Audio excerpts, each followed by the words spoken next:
Saudara-saudari di dalam Tuhan Yesus yang saya kasihi, selamat pagi.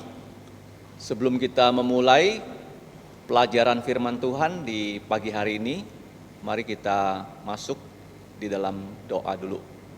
Mari kita berdoa. Bapa kami di surga, kami mengucap syukur karena Engkau telah memberikan kami, Tuhan Yesus, sebagai penyelamat kami. Dan kami mengucap syukur di hari kebangkitan Yesus, Engkau memimpin kami untuk datang ke rumah-Mu untuk menyembah Engkau dalam roh dan kebenaran. Ya Bapa, ampunilah dosa kami, karena kami manusia berdosa, mohon darah Yesus menghapuskan dosa kami. Kami menyerahkan pelajaran kami pada hari ini untuk belajar dari kitab Wahyu, kiranya roh-Mu yang menaungi kami untuk memahami firman-Mu. Demikianlah doa kami. Hanya dalam nama Tuhan Yesus kami berdoa dan mengucap syukur. Amin. Mari kita membuka Wahyu, kitab yang terakhir di Alkitab, kitab yang ke-66. Kita hanya membaca 3 ayat dulu. Dari ayat 1, ayat 2, dan ayat 3. Kita baca secara serentak ya, bersama-sama. Wahyu 1, ayat 1, kita baca bersama-sama. 1, 2, 3. Inilah wahyu Yesus Kristus yang dikaruniakan Allah kepadanya, supaya ditunjukkannya kepada hamba-hambanya apa yang harus segera terjadi. Dan oleh malaikatnya yang diutusnya, ia telah menyatakannya kepada hambanya Yohanes. Ayat 2. Yohanes telah bersaksi tentang firman Allah dan tentang kesaksian yang diberikan oleh Yesus Kristus, yaitu segala sesuatu yang telah dilihatnya. Berbahagialah ia yang membacakan dan mereka yang mendengarkan kata-kata nubuat ini dan yang menuruti apa yang ada ditulis di dalamnya, sebab waktunya sudah dekat. Nah, waktunya sudah dekat ini dalam bahasa aslinya waktunya sudah taksi. Ya, kalau kita tinggal di kota besar, orang kalau mau cepat berpergian ke tempat tertentu, kita naik taksi. Kalau sekarang taksi itu adalah taksi online yang kita kenal dengan Grab dan Gokar ataupun Gojek. Nah, kita lihat di sini judul dari buku terakhir ini adalah Wahyu. Wahyu siapa?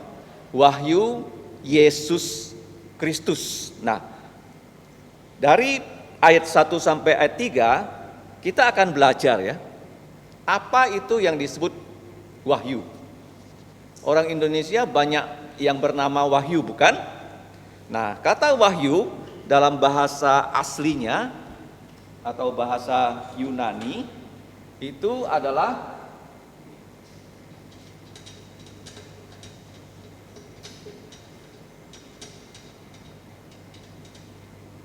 apo, ya, kalupsis. Kalau apo itu artinya itu dijauhkan sejauh-jauhnya. Kalupsis itu dibuka, seperti kaleng. Kita tidak tahu apa isi kaleng itu. Terus kaleng itu dibuka tutupnya. Tutupnya itu dibuat sejauh mungkin dari kaleng, dan kita ditunjukkan apa isi kaleng itu. Itu arti dari kata apokalipsis.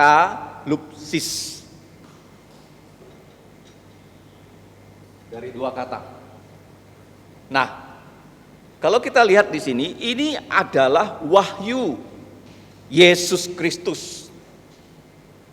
Kata apokalipsis itu kalau kita periksa di bagian wahyu hanya 1 kali dipakai. Di bagian wahyu pasal 1 ayat 1 saja. Di tempat-tempat lain tidak lagi dikatakan dengan kata apokalipsis, ya, tetapi dengan kata ini,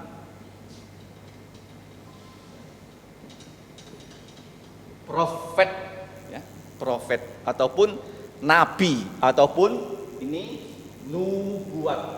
Ya. Kalau ini wahyu. Nah, kenapa dibedakan antara dua kata ini? Sebenarnya wahyu itu adalah bagian dari nubuatan. Apa itu nubuat? Kalau kita lihat di dalam Alkitab Perjanjian Lama, orang Yahudi tidak menyebut Alkitab mereka Perjanjian Lama. Mereka menyebut nama Alkitab mereka sebagai Tanakh. Ya. Tanakh. Ta untuk Taurat. Ta untuk apa? Taurat ya. 5 kitab Musa. Ini ada 5 kitab. Na untuk kata nabi. Karena banyak ditambah akhiran maskulin, nabiim. Nabiim. Kalau kita lihat ada akhiran im ya, itu maskulin ya. Gendernya apa? Maskulin ya.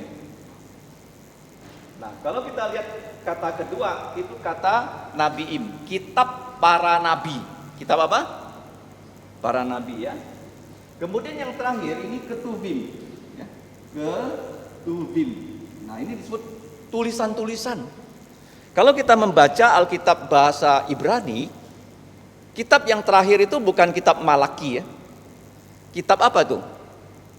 Ada yang mau coba menebak?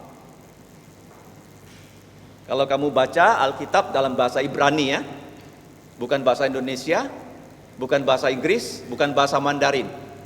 Kitab terakhir dari Alkitab bahasa Ibrani itu adalah kitab apa? Tawarikh. Nah, kenapa bukan kitab Malaki? Karena kitab Malaki termasuk kitab Nabiim, 12 kitab Nabi kecil. Paham ya? Nah, kalau kita melihat di sini, kata nabi ya, apa itu nabi? Nabi itu adalah utusan dari Allah untuk menyampaikan firman-Nya. Nabi ya, kalau kamu ditanya apa itu nabi? Nabi itu punya 2 tugas. Dia menyampaikan rencana Allah ke depan sebelum rencana itu dijalankan oleh Allah. Contohnya, ya sebelum Allah memusnahkan kota Sodom Gomora, atau sebelum Allah memusnahkan manusia di seluruh dunia, dia memberitahukan rencananya kepada nabi yang bernama Nuh. Nabi yang bernama Nuh. Bahkan Nuh itu diperintahkan membangun bahtera. Bahtera itu bukan kapal seperti yang kita lihat di Kalimantan. Bahtera itu adalah kotak sabun. Bukan untuk berlayar loh bahtera itu. Kalau kapal dibuat itu untuk berlayar kan, dari Pontianak ke Jakarta. Kalau bahtera itu hanya untuk mengapung, bentuk kotak saja. Nah, Nuh disuruh membuat karena kenapa? Karena Allah akan memusnahkan seluruh dunia. Dan hanya dengan bahtera itu, Nuh dengan keluarganya yang jumlahnya 8 orang bersama dirinya sendiri bisa selamat kalau masuk ke dalam bahtera. Itu nabi ya. Nabi itu menerima pesan Allah akan rencana-rencana Allah di masa depan yang akan segera terjadi. Kalau wahyu ini disebut akan segera terjadi. Tetapi Nabi Nuh itu membangun bahtera. Itu 100 tahun. Di atas gunung lagi kan? Nah itu Nabi ya. Nabi punya 2 tugas. Satu, menyatakan rencana Allah. Karena rencana Allah tidak ada yang pernah gagal. Itu rencana Allah. Tidak ada yang pernah gagal. Semua rencana-rencana Allah semuanya terlaksana sesuai dengan waktunya. Tugas pertama apa? Menyampaikan rencana dari Allah. Seperti kita umumkan di gereja, akan ada pelajaran kitab Wahyu. Silakan datang. Dan kita bersyukur ya, banyak yang datang ya pada pagi hari ini. Tugas Nabi yang kedua, 1 adalah rencana, 2 itu mengatakan kepada manusia supaya semua manusia bertobat. Bertobat. Bertobatlah kamu semua manusia. Karena kerajaan Allah sudah dekat. Segera akan datang. Kenapa kita semua manusia perlu bertobat? Karena kita semua lahir sebagai orang berdosa. Kalau kita sudah faham akan tangan kanan, tangan kiri, umur kita kemungkinan 3 tahun, kita harus mengenal Yesus dan percaya Yesus. Kalau tidak mengenal Yesus, tidak percaya Yesus, orang yang sudah tahu tangan kanan, tangan kiri, kalau dia mati, dia akan masuk neraka. Kenapa? Karena dia membawa dosa. Sejak dalam kandungan ibu, semua manusia itu berdosa. Ada orang mengatakan ya, bayi itu seperti kertas putih yang belum ditulisi. Tidak ada dosa bayi. Waktu dia lahir, dia tidak ada dosa. Betul? Tidak. Kenapa? Karena sejak dalam kandungan ibu, dalam Mazmur 5:1, Raja Daud berkata, aku sudah berdosa di dalam kandungan ibuku. Apa buktinya manusia berdosa sejak dalam kandungan? Apa akibat dosa? Mati. Kenapa bayi bisa mati dalam kandungan? Karena berdosa. Ingat baik-baik ya. Jadi tugas Nabi ada 2. Satu, menyampaikan rencana Allah. Yang kedua, menyampaikan ya, yaitu seruan supaya semua manusia percaya pada Tuhan Yesus. Apa itu pertobatan? Percaya kepada Tuhan Yesus. Menerima Yesus sudah mati untuk dosa kita sesuai kitab suci. Menerima dan percaya Tuhan Yesus sudah bangkit dari kematian. Yang ketiga, kita menerima ya, Tuhan Yesus sudah menampakkan diri ya, kepada para murid-muridnya. Ada 4 hal ya, dia sudah mati, dikuburkan, bangkit, menampakkan diri. Itu kabar baik. Nah, kalau kita lihat kenapa ada 2 kata yang dipakai, apokalipsis, wahyu, kemudian profet ya. Profet itu nabi. Kalau kita periksa lagi kata wahyu, apokalipsis, itu ada hubungannya dengan akhir zaman. Dengan apa? Akhir zaman. Atau kita sebut sebagai hari. Ya, hari ya, terakhir. Bisa masuk di kamera, Andreas, tulisannya? Bisa ya? Oke. Hari-hari terakhir. Nah, kenapa hari-hari terakhir ini perlu kita pelajari? Nah, kalau kita hanya belajar ya, Injil Tuhan Yesus, Matius, Markus, Lukas, Yohanes, itu belum cukup loh. Kita hanya tahu Yesus akan bagaimana menjadi juru selamat seluruh dunia. Nah, coba kamu buka sekarang kitab Markus ya, pasal 1 ayat 1. Markus 1:1. Kita baca sama-sama ya. Markus 1 ayat 1. Mari, 1, 2, 3. Inilah permulaan Injil tentang Yesus Kristus Putra Allah. Jadi di sini ada 2 nama dari Perjanjian Baru. Kita sudah belajar nama kitab Wahyu. Wahyu disebut Wahyu Yesus Kristus. Wahyu siapa? Yesus Kristus. Nah, tadi kalau kita membaca dalam Markus pasal 1 ayat 1, ini adalah Injil ya, Yesus Kristus. Paham ya? Ada Injil Yesus Kristus, ada Wahyu Yesus Kristus. Nah, kenapa Injil disebut Injil Yesus Kristus? Injil Tuhan Yesus Kristus. Kenapa? Kenapa Wahyu disebut Wahyu Yesus Kristus? Nah, dari ayat 1 sampai 3 kita dapat mengingatnya dengan gampang ya. Dengan beberapa kalimat yang saya mulai dengan huruf T ya. T ya. Nah, kita lihat di ayat 1, ini adalah wahyu Yesus Kristus yang dikaruniakan Allah kepadanya. Nah, Allah di situ Allah apa? Kasih tahu saya. Allah satu Allah, tiga pribadi. Tiga pribadi satu Allah. Siapa Allah di situ? Allah siapa? Andreas. Allah apa? Yesus itu Allah Putra. Jadi Allah memberikan pada dia. Jadi Allah apa nih? Dia Allah Putra. Samuel? Allah Roh Kudus. Allah apa? Andreas, Allah Bapa. Bagus ya. Jadi Allah Putra mendapatkan wahyu, mendapatkan apokalipsis dari Allah Bapa.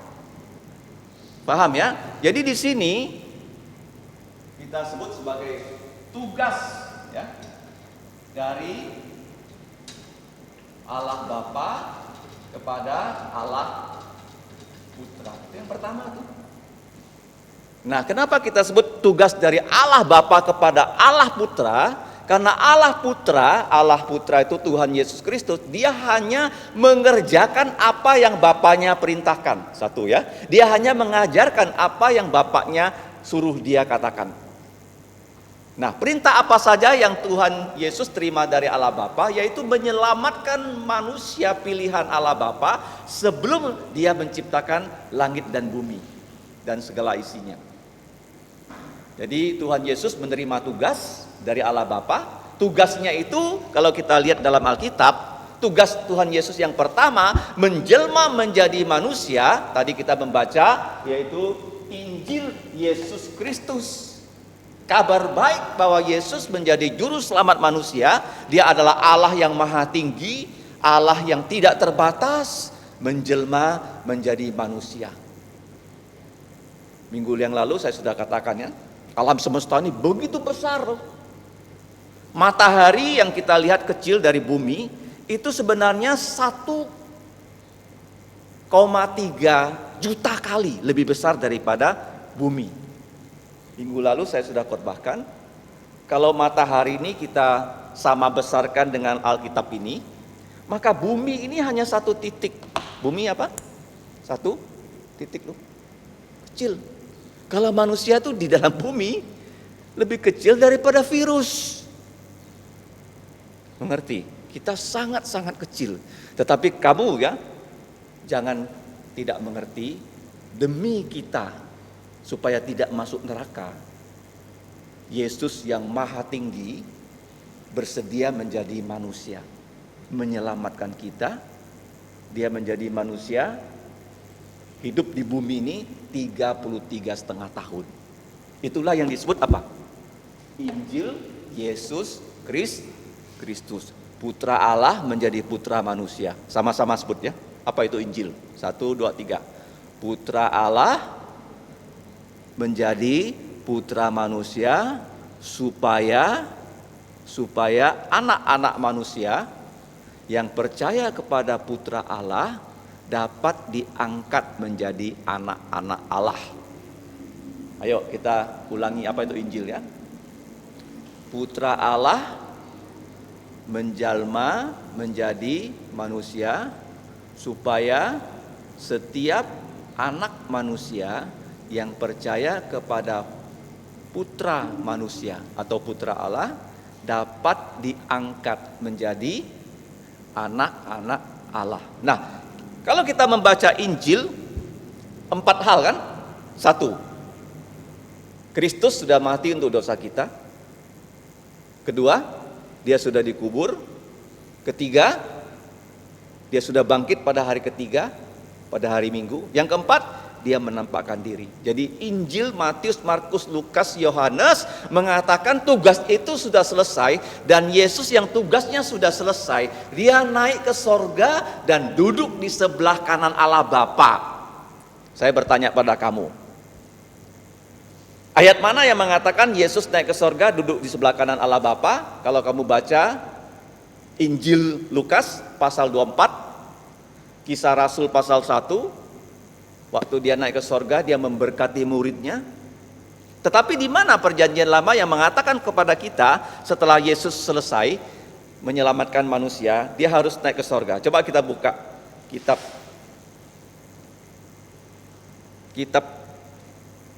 Mazmur 101.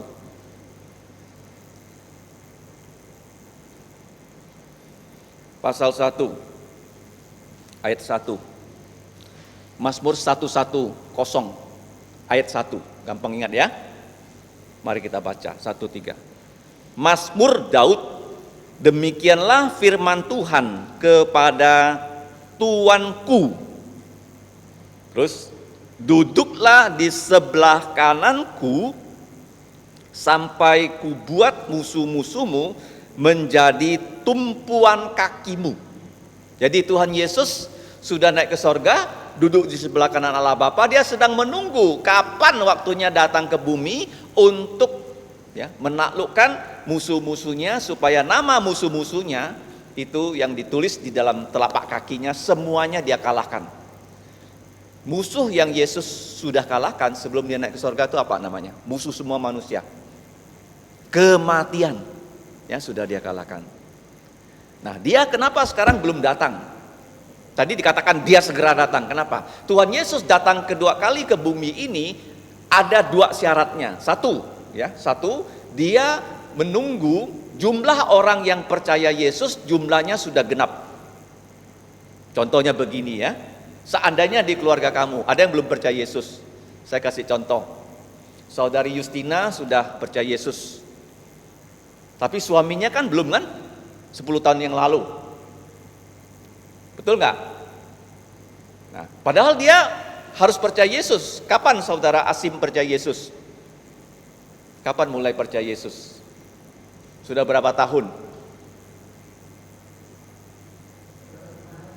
Baru percaya. Makanya kalau Yesus datang, katakanlah ya, kamu katakanlah tahun yang lalu percaya Yesus ya, atau 2 tahun lalu. Tahun lalu atau 2 tahun lalu?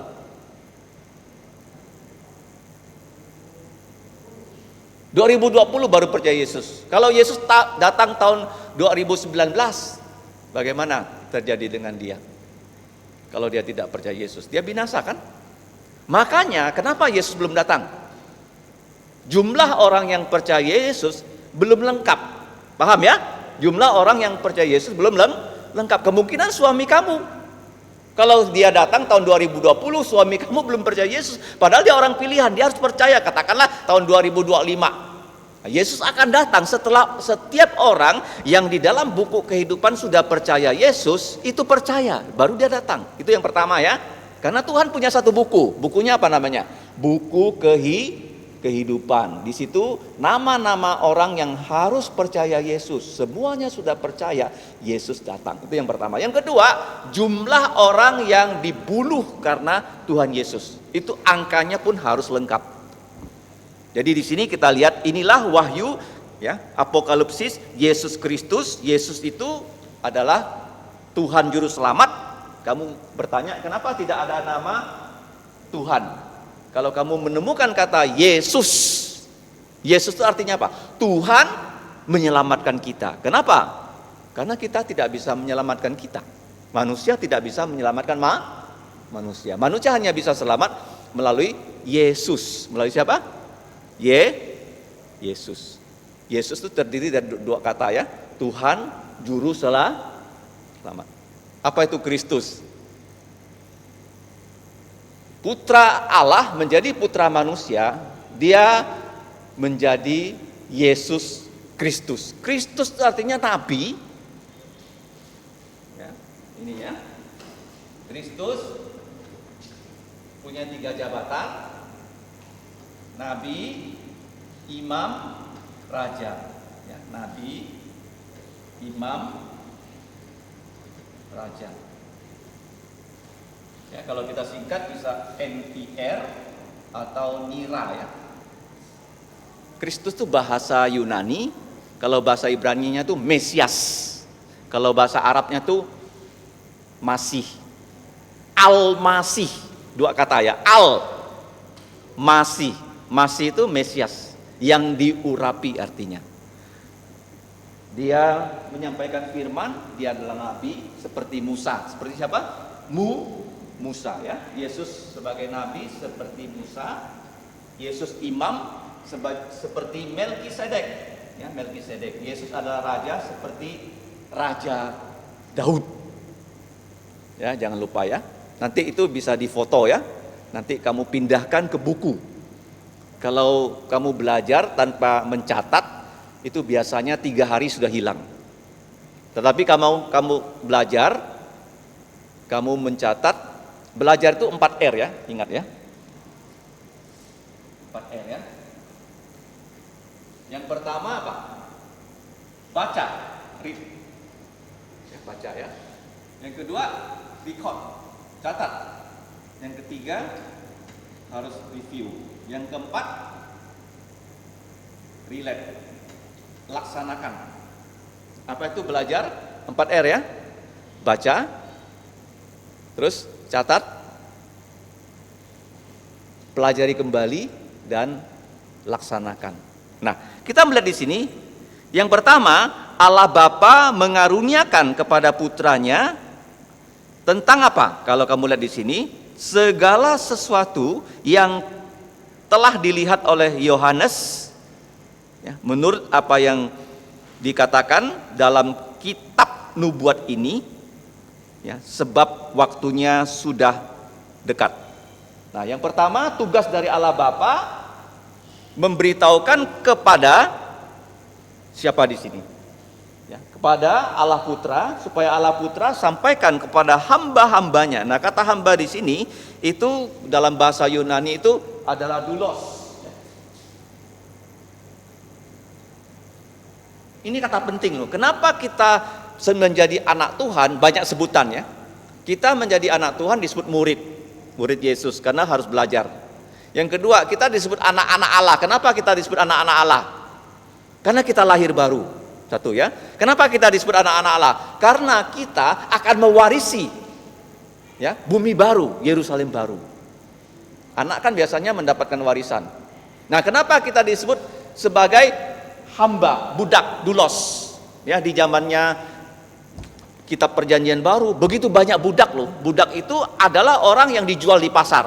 Budak itu bermacam-macam. Ada budak yang hanya bisa ngepel, harganya tidak tinggi. Ada budak yang profesinya sebagai dokter gigi katakanlah, bisa bikin gigi. Kira-kira dia bisa bikin gigi, harganya dengan budak yang hanya ngepel, mana yang lebih mahal kalau dijual di pasar? Kalau kamu sekarang ke pasar kan, hanya bisa beli lauk pauk kan, beli pakaian kan. Kalau zaman dulu kalau kamu ke pasar bisa beli budak loh. Budak itu bisa laki-laki, bisa perempuan. Begitu kamu beli budak itu menjadi miliknya kamu. Nah, kita kenapa disebut budak? Kita kenapa disebut sebagai prajurit? Kita kenapa disebut sebagai duta? Kita kenapa disebut sebagai surat Tuhan Yesus? Banyak ya sebutan orang Kristen ya. Kalau kamu ditanya, kamu punya gelar gak? Oh belum, saya belum tamat kuliah, ada gelar. Ada banyak gelar ya. Anak Tuhan, murid Yesus, budak. Kenapa budak? Karena dulu kita budak dosa dipindahkan menjadi budaknya Allah. Budak itu artinya perintah-perintah Alkitab kita jalankan. Jadi untuk menjalankan perintah-perintah Alkitab, kamu harus rajin membaca Alkitab.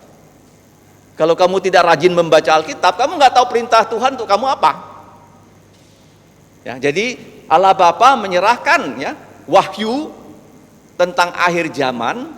Ya, kenapa dibedakan antara kata wahyu dengan kata nubuat? Karena kata wahyu ini menyangkut bagaimana dunia ini pada satu saat akan dimusnahkan oleh Allah.